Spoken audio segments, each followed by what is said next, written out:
여론조사 표본층이 지금 완전히 왜곡되고 있다. 즉 보수층의 여론조사율은 반영되지 않고 있고, 즉 그러니까 과거 한국당이죠. 홍준표 대표를 지지했던 사람들, 보수를 지지했던 사람들의 이 여론조사는 반영이 안 되고 문재인 지지층만 적극적으로 그렇죠. 반영되다 보니까 이게 문제가 되고 있다. 그래서요, 오늘 또 보도가 방금 전에 나왔습니다. 중앙일보 보도인데, 여론조사 자신들도 해보고 있지만 이거 10% 빼고 봐도 무방하다, 이렇게 지금 보도를 했다고 합니다. 그 소식도 함께 전합니다. 예, 20대 총선에서는 새누리당이 180석 한다는 말이 있었죠. 그 당시에 정당 지지율 여론조사해봤더니 39%가 나왔습니다. 뚜껑을 열어봤더니 2당이 돼버렸습니다. 122석밖에 안 됐었죠. 그리고 17대 총선에 탄핵 역풍이 있었습니다. 여루당이 그야말로 노무현을 등에 업고 돌풍을 일으킨다 해가지고 지지율 해봤더니 47%나 나왔고, 한나라당은 16%밖에 나오질 않았습니다. 그래서 열린우리당이 200석은 무난히 한다, 이런 말 나왔었거든요. 그때 누가 나타났습니까? 박다르크, 박근혜 대통령이 당시에 당대표로 나서면서 120석을 하면서 지켜냈죠. 그러니까 사실 여론조사 16% 갖고 120석 나온다는 게 사실은 말이 안 되잖아요. 실제로 뚜껑을 열어봤더니 그렇지가 않았었다라는 얘기입니다. 그런데 이런 얘기가 지금 나오고 있습니다. 당시에 2016년 여론조사는 일반적으로 유선전화 100%로 실시가 됐었다고 합니다. 그런데 2016년에 새누리당의 여의도연구원이 비공식적으로 휴대폰 가상번호로 자체 조사한 결과가 있었는데요. 그때는 새누리당이 180석이 아니라 127석을 얻을 것으로 내부에서 예상을 했다는 거죠. 현경보의 여론전쟁이라는 책에서는 이렇게 나옵니다. 수도권 지역에서 새누리당 후보의 지지율이 언론에서 보도된 지지율보다 15에서 20% 정도 낮게 나왔었다라고 얘기를 하고 있습니다. 지금은 주로 핸드폰으로 많이 합니다. 어떤 곳은 핸드폰 70% 또는 80%, 90%, 여론조사 공정 같은 경우는 100% 하고 있는데요. 그것 때문에 차이가 있을 수 있다라는 말도 있고 그렇지 않다라는 말도 있습니다. 이유는 예전에는 핸드폰 같은 경우는 젊은 사람들이 많이 쓰는 게 아니냐, 집 전화는 어르신들이 쓴다라고 했었는데 지금은 어르신들도 다 핸드폰을 쓰기 때문에 꼭 그것만이 이유는 아닐 것이다라는 얘기들이 어쨌든 나오고 있습니다. 하나 요즘에 뚜렷한 그 추세 중에 하나가요, 문재인 또는 민주당을 찍었다라고 하는 사람들이 과다 답변 현상이 있습니다. 지난 26일 여론조사 공정에서 민주당의 지지율은 40.2%, 통합당은 28.6%라고 나왔었다고 하는데요. 그런데 대선에서 누구를 찍었습니까? 라고 물어보니까 58.2%가 문재인을 찍었다고 답변을 하게 됩니다. 결국 사실 문재인의 실제 득표는요 31.6%밖에 되질 않아요. 왜냐면은 41%를 얻었었는데 투표율이 있었기 때문에 곱해보면은 실제 전체 유권자 대비로는 31%밖에 안 되거든요. 그러니까 여론조사 해보면은 나 문재인 뽑았어요 라는 사람이 30% 내외가 나오는 것이 맞는데 지금 보면 60% 정도가 나온다는 거예요. 그러니까 뭔가 이상하다라는 얘기가 당연히 그렇죠. 나온다는 거죠. 과대 표본이 지금 추출됐다, 그렇죠. 이거죠. 예, 그리고 문재인의 국정 지지도에 대해서 ARS로 하냐, 면접으로 하냐, 휴대폰 집전화 비율을 어떻게 하냐에 따라 다양하게 5가지 조합으로 한국통계학회가 직접 조사를 해봤다고 합니다. 그랬더니 문재인에 대한 지지율이요, 한 학회가 5가지의 다른 방식으로 조사해봤더니 18%까지 차이가 났다는 거예요.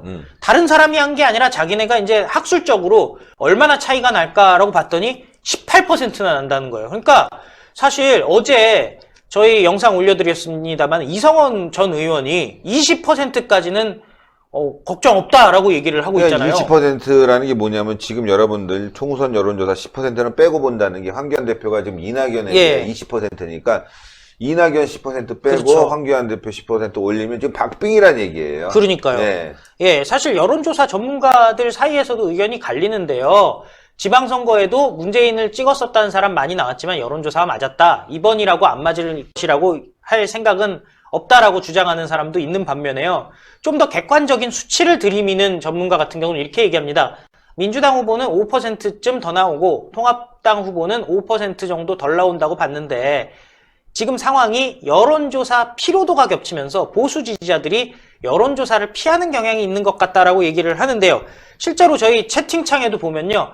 저 여론조사 오면 바로 전화 끊어요 하시는 분들이 많잖아요. 저부터도 바쁜데 어떻게 여론조사를 받습니까? 더구나 내가 여론조사 해봤자 민주당 잘 나온다고 하는데 누가 열심히 여론조사를 하겠습니까? 그 문제가 있고요.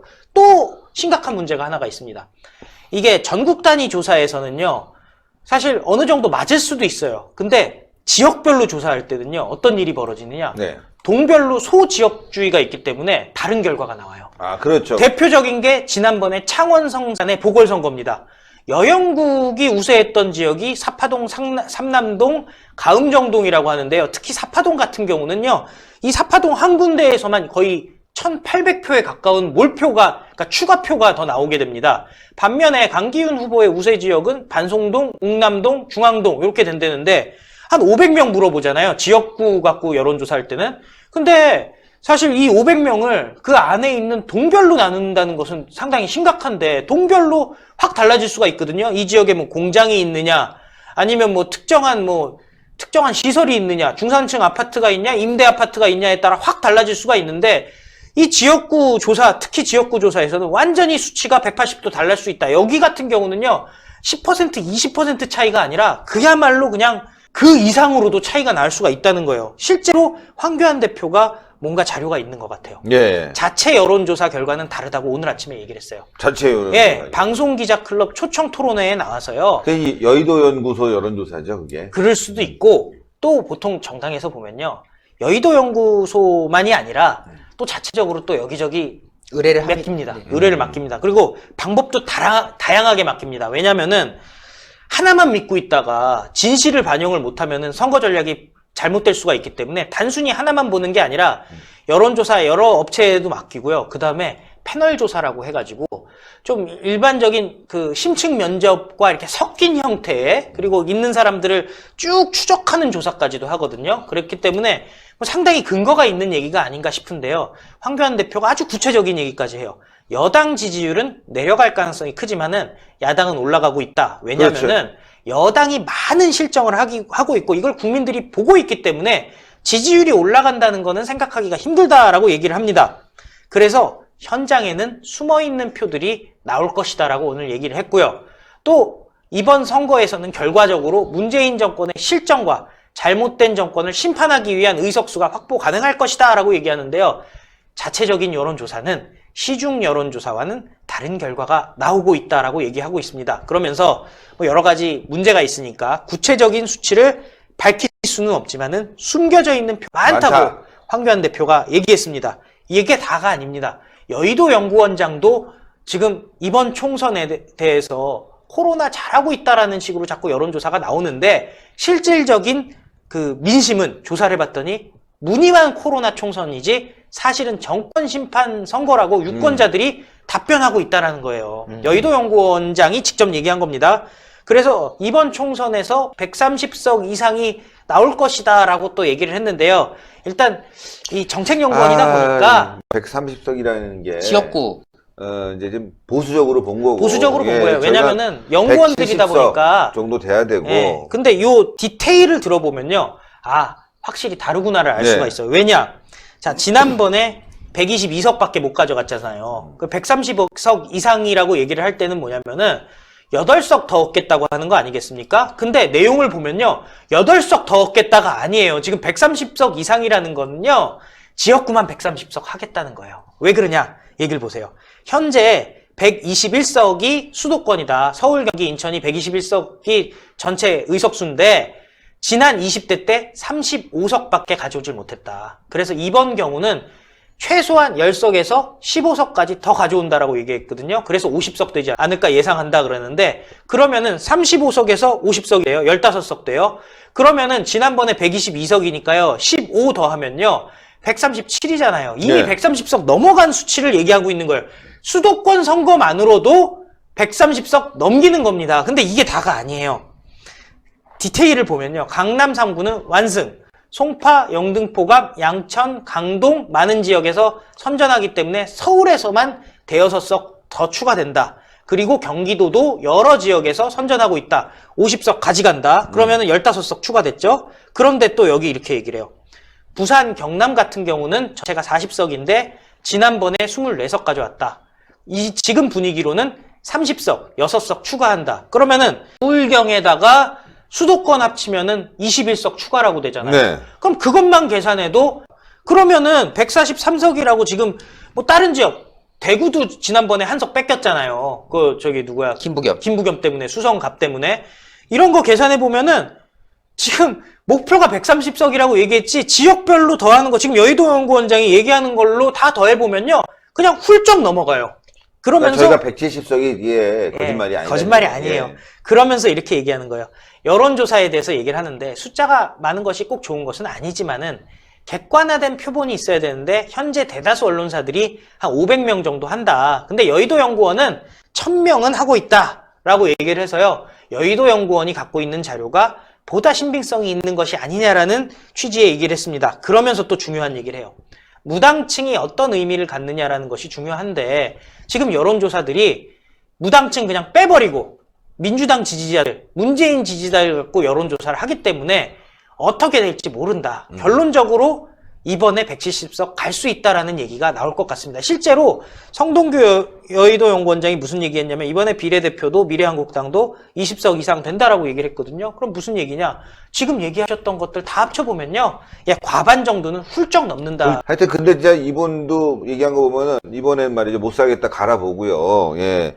그 다음에 이 무소속 출마자들 이제 걷어들여야 됩니다. 이거 계속 나가면 안 되죠. 심지어는 통합당 후보를 사퇴하라고 압박까지 놓는다고 하는데 그러면 안 되고 이제는 뭉쳐서 잘 싸워서 말이죠. 승리를 해야 됩니다. 그렇습니다. 자칫하다가 그런 분탕 때문에 지면은 그 대한민국 망가지는 거 아닙니까? 일부는 뭐 유튜브 방송하다가 또 선거에 무소속으로 출마했다고 하는데 그건 절대 안 됩니다. 여러분도 하여튼 이번에는 무조건 단합을 해야 됩니다. 이기는 방법으로 가야죠. 예, 그래서 홍준표 대표 빼고 나머지 무소속은 빨리 짐 싸서 집으로 가시길 바랍니다. 신혜한수가 광고를 하는데 바로 요 구전노경이거든요. 노종 좋으신 건 여러분들 다 잘 아시죠? 저는 뭐 하루에 한 개 지금 한 2달 먹고 지금 또 쉬었다가 다시 먹는 거거든요. 이게 연속으로 먹는 게 아니라 2달 정도 드시는 게 좋아요. 예, 그래서 이거 오리지널은 함량이 높아요. 저번에 순보다도 훨씬 크잖아요. 용량도 크고요. 30% 들었는데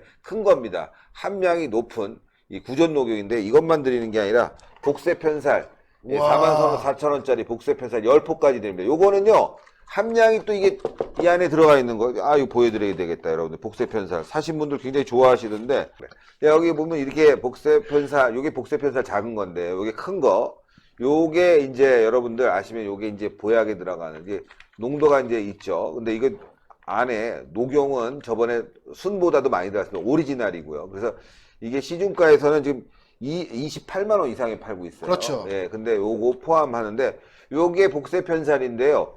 요거를 농축한 게 이거예요. 그래서 여기 딱 호주머니에 딱 넣게 편하게 딱 드리는 겁니다. 열흘만 들어보시면 아마 여러분들 아시게 될 거예요. 그래서 요거를 10포, 요게 44,000원짜리인데 요걸 10포에 44,000원, 요걸 같이 드리는 겁니다. 그래서 두 개 합친 가격이 328,000원인데 요걸 22만원에 요게 드리는 겁니다, 여러분들. 그러니까 여러분들 오리지널 한번 드려보시고 복세편살 드려보시면은 아실 것 같아요. 그래서 녹용 좋은 건 다 아시는데 녹용의 전문가 박한석 기자가 설명하겠습니다. 예, 시청자 여러분, 저희가 소개시켜드리는 이 구전녹용 제품은 의약품이 아닌 시청자분들의 건강을 보조해드릴 수 있는 건강보조식품이라는 점을 먼저 말씀드리도록 하겠습니다.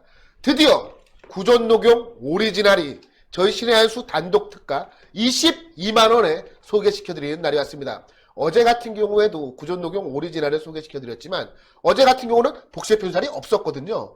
바로 오늘부터 44,000원 상당의 복세편살을 추가로 증정을 해드리는데 이는 정상가 328,000원인 것입니다. 오직 저희 신혜한수를 통해서만 신혜한수 단독 22만원에 만나볼 수가 있는데요. 사실 저희가 그동안 구전녹용 오리지널 제품보다 순제품을 많이 소개를 시켜드렸습니다. 그 이유는 구전녹용 오리지널 같은 경우는 녹용 함유가 높기 때문에 이것 녹용을 안 드셔본 분들이 드시기에는 다소 부담이 있을 수가 있기 때문인데요. 구전녹용 순보다 녹용의 함량이 보다 높은 구존녹용 오리지널 제품 같은 경우는 여기에 들어가는 한약재 같은 경우는 모두 국내산 한약재 아니겠습니까? 오직 녹용만 최고 품질을 자랑하는 러시아 아바이스크산 녹용을 사용하고 있습니다. 사실 지금 무한폐렴 전국 확산으로 인해서 건강에 대한 관심이 그 어느 때보다 더 높은 시기인데요. 왜냐하면 우한폐렴은 솔직히 치료할 수 있는 백신이 개발되지 않았기 때문입니다. 이제 믿을 것은 나 개인의 면역력, 나 개인의 건강밖에 없는 상황입니다. 나 개인의 건강도 지키면서 내 주변에 감사한 분들, 고마운 분들, 그리고 내가 정말 아끼는 분들의 건강도 이 구존녹용 오리지널이 보조해드릴 수가 있을 겁니다. 특히 삼성화재 배상물 책임보험에도 가입이 되어 있으니까요. 안심하고 드셔도 됩니다. 신해안에서 단독 특가가 얼마나 싼지를 금방 알 수 있습니다. 조선일보도 보니까 이게 광고가 나와 있대요. 근데 거기도 28만 원에 팔아요. 이야. 네, 근데 신해안수만 이렇게 복세 편살 포함해서 22만 원이니까요. 여러분들 이 기회를 놓치지 마십시오. 언제까지 될지 모르겠습니다. 그래서 정말 진짜 이 건강 보조식품, 요즘처럼 이럴 땐 몸의 저항력 높이는 게 굉장히 중요합니다. 그래서 여러분들 시중에서 비타민 있으면 비타민도 드시고 맛있는 음식도 많이 드셔야 될 것 같습니다.